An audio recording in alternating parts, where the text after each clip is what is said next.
Ek het nog altyd geweet dat ek vir meer in hierdie lewe bedoel is as om net te swoeg en te sweet en te werk.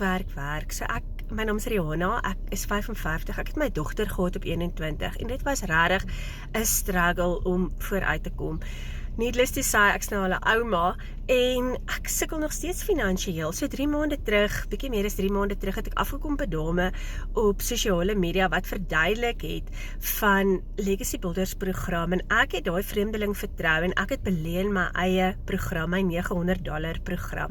En 3 maande later en ek maak actually geld in dollars wat in my eie rekening betaal word en ek is so chuffed daarmee. Ek kan vir niemand verduidelik nie, maar wat het ek gedoen om op hierdie dame af te kom? Ek het gegoogel hoe om my eie aanlyn besigheid te begin, hoe om my besigheid te begin in 2025, hoe om geld te maak in 2025, as hierdie met jou resoneer, en jy weet, dit is wat jy wil doen, jy wil geld maak, jy wil jou eie besigheid begin in 2025, ek het wel 'n 8 tot 5 werk, hierdie is my sideline, my side hustle, maar op hierdie stadium maak my side hustle meer as my salaris.